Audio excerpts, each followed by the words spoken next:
축산, 검협전.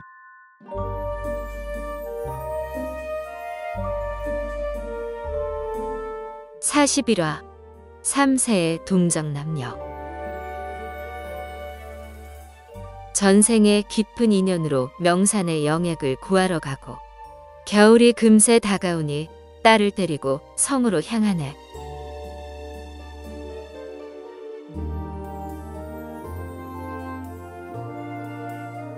위가장에 남은 검선들이 만염 소굴산을 뿌려 적의 시체를 모조리 없애는 동안 먼저 옥천관으로 돌아간 검선들은 숭산이로와 고행두타가 오면 바로 장례를 치를 수 있도록 오원지의 시신에 승복을 입히고 기다렸다.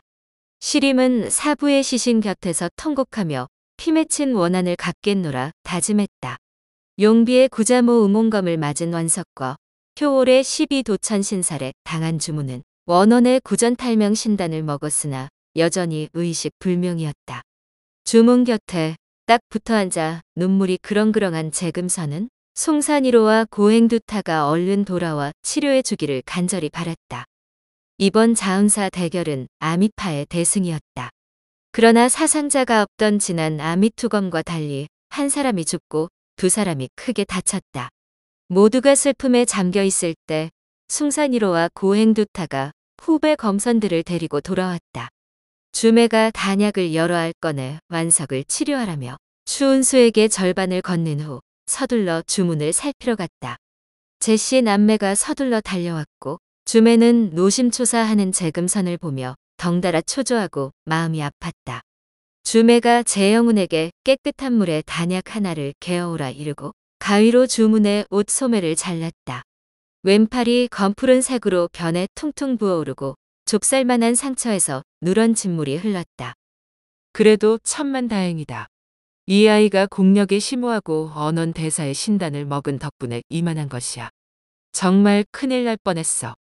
그러고는 단약 한 알로 상처 구멍을 막은 뒤 재영운에게 물에 갠 단약을 주문의 왼팔에서 가슴 부위까지 고루 바르라고 하였다.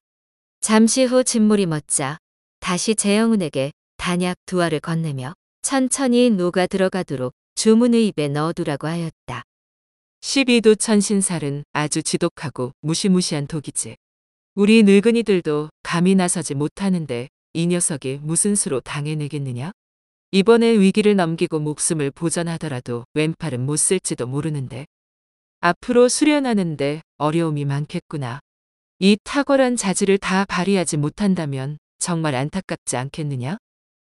한데 금선아, 효월이 요법을 썼을 때 우리 같은 고수도 먹구름과 푸른 화염에 쌓인 화령 수천 마리 때문에 당최 그자 위치를 파악할 수 없었는데 넌 어떻게 주문 위치를 정확히 파악해 구해온 것이냐? 재영운이 구화산에서 뱀 요괴를 물리칠 때 육지가 은혜에 보답하는 의미로 재금선의 눈을 핥아준 이야기를 대신 전했다. 허허허. 그렇다면 주문을 온전히 구할 수 있겠구나. 주문뿐 아니라 완석도 구하고 또 아주 귀한 인연을 만나 진귀한 보물도 얻을 수 있을 것 같구나. 이거 참 정말 대단한 일이구나. 아주 기쁜 일이야. 재금선은 주문이 회복되더라도 왼팔을 쓰지 못할 것이라는 말에 가슴이 미어져 눈물이 날 뻔했는데 다시 온전히 나을 수 있다는 말을 들으니 슬픔과 기쁨이 교차하고 새로운 희망에 가슴이 두근거렸다. 그러나 먼저 나서서 물어볼 상황이 아니라 두 눈을 반짝이며 뚫어져라 주매를 응시했다. 무릇 나와 상관없는 일은 바로 신경을 꺼버릴 수 있지만 그렇지 않은 일은 계속 마음이 쓰이기 마련이다. 하물며 주문과 재금선은 전생에서 맺은 인연이니 벗어나려야 벗어날 수 없었다. 후배 검협들은 그런 재금선의 표정이 너무 웃겼지만 여러 선배 검선이 모인 자리라 감히 웃을 수 없었다.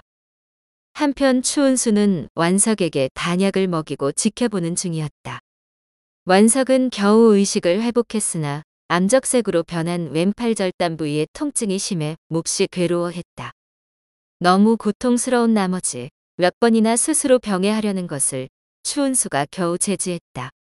사실 추운수는 완석과 주문을 동시에 구할 방법을 알고 있었지만 가능성이 매우 희박하여 일부러 언급하지 않았다. 그때 주매가 완석을 걱정할 필요 없다며 큰 소리로 부르자 원원에게 완석이 병해하지 못하도록 잘 감시하라 이르고 자리를 떠났다. 설마 개화산 복선담 골짜기에 가서 천년 묵은 하수오와 오풍초를 구해오자는 말은 아니겠지? 지금 당장 어디 가서 뛰어난 자질에 천안을 지닌 동정 남녀를 구한단 말인가? 허허, 오래전 일이지만 자네도 익히 들었을 테지? 복선담 홍화가 내세운 까다로운 조건 말일세. 그때 시뢰에 빠진 그 할망구가 엄청난 일을 벌여 세상 사람을 적으로 돌리지 않았나? 요괴의 도군무로 복선담을 봉쇄하고 그걸로도 모자라 여러 요법으로 그 아름다운 산을 아비지옥으로 만들었지. 그래서 장미 조사가 친히 개화산으로 단판을 지으러 가지 않았나? 하늘이 내린 영약을 숨겨두고 제 것인 양 독점하는 것은 세상에 이롭지 않다고 크게 반발했지. 당시 홍화는 그 소식을 듣고 장미 조사가 개화산에 발을 들이지 못하도록 요법을 부렸다. 그러나 장미 조사는 절정의 검술로 모든 요법을 물리치고 들어가 복선담을 봉쇄한 도군무를 거두라고 요구했다. 물론 홍화도 쉽게 굴복할 사람이 아니었기에 나름의 이유를 들어 거절했다. 하늘이 내린 진귀한 영약이니 그만큼 자질이 심후한 자와 인연을 맺어야 하지 않겠습니까? 아무나 가져가게 내버려두면 괜히 엉뚱한 놈만 좋은 일 시키고 금방 씨가 마를 것입니다. 정작 덕을 봐야 할 자질이 심오한 자에게 차례가 돌아가지 않을 테지요. 한순간 분을 이기지 못해 복선담을 봉쇄한 것은 사실이나 세상을 등지려는 것이 아니라 인연이 닿는 자가 나타나지 않았을 뿐입니다. 봉쇄를 풀고 싶어도 애초에 맹세했던 조건이 충족되지 않으면 나도 어쩔 수가 없어요. 그때 감정적으로 벌인 일이라 지금은 나도 후회스러워요. 어쨌든 방법이 아예 없는 것은 아닙니다. 타고난 근골과 지혜를 갖추고 세 번의 생을 산 동정 남녀 한 쌍은 복선담에 들어갈 수 있습니다. 하지만 오풍초가 자라는 곳은 늘 안개가 자욱해 앞이 보이지 않을 뿐더러 신령한 악어와 독을 뽑는 바위가 지키고 있습니다. 그러니 뛰어난 검술은 기본이고 어둠을 꿰뚫는 천안을 지녀야 하지요. 세 번의 생을 산 동정 남녀라도 이 부분은 내가 도울 수 없어요. 장미 조사가 아무리 대단해도 이 일은 직접 나설 수 없단 말입니다. 틀린 말은 아니구려. 알겠어. 대신 70년 후에 문화의 제자를 보낼 테니 그대가 정한 조건을 충족하면 다른 함정을 만들지 말고 순순히 들여보내 주시오. 사실 장미조사는 홍어의 요법을 풀고 영약을 지키는 악어와 독 뽑는 바위를 충분히 물리칠 수 있었다. 하지만 아직 때가 아니기에 홍어의 옹졸한 마음을 이용해 영약을 보전해 두기로 하고 문화 제자들에게 함부로 덤비지 말라고 일렀다. 장미조사가 이렇게 홍어와 타협하고 물러난 후 여러 문파의 수많은 실력자들이 귀한 영약을 손에 넣으려 복선담을 찾아갔다. 대부분 제 주제를 알고 스스로 물러났지만 무모하게 도전하다 안개 골짜기에 뼈를 묻은 이도 적지 않았다. 그 후로 복선담을 찾는 발길이 점점 잦아들었다. 주매가 추운수와 주거니 받거니 옛 이야기를 하다가 자연스럽게 재금선 이야기로 이어갔다. 그 할망구도 이제 연륜이 쌓이고 독법에 전념하면서 성격이 많이 유해졌다네. 몇 년 전 귀한 도교 서책을 얻어 신묘한 경지에 이르렀다는군. 다만 지난날 맹세에 묶여 스스로 해탈할 수 없으니 동정 남녀 한 쌍이 나타나기를 손꼽아 기다리고 있다지. 그들이 봉쇄를 풀고 신령한 악어와 독 뽑는 바위를 물리쳐 주어야 선계에 오를 수 있으니까.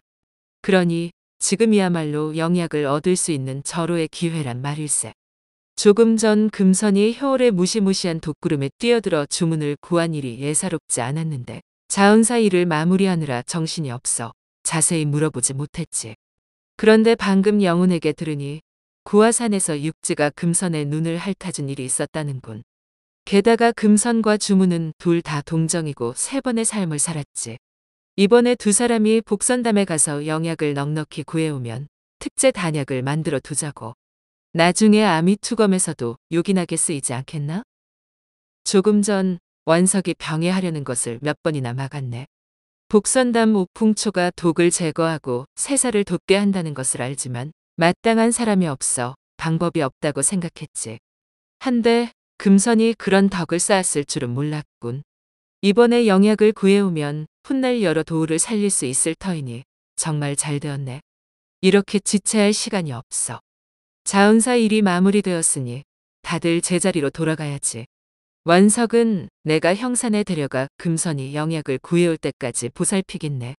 금선이 아직 어리고 적들이 도처에 깔렸으니 영훈이 두 사람과 동행하는 것이 좋겠군.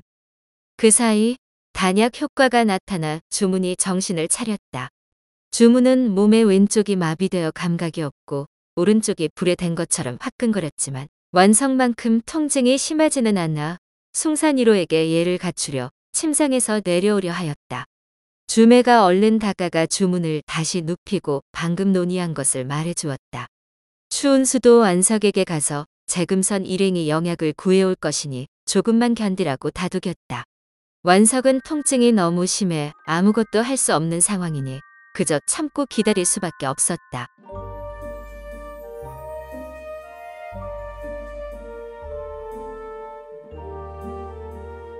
다음 화에서 이어집니다. 더 좋은 콘텐츠를 제작하기 위하여 구독과 좋아요, 알림 설정 부탁드려요.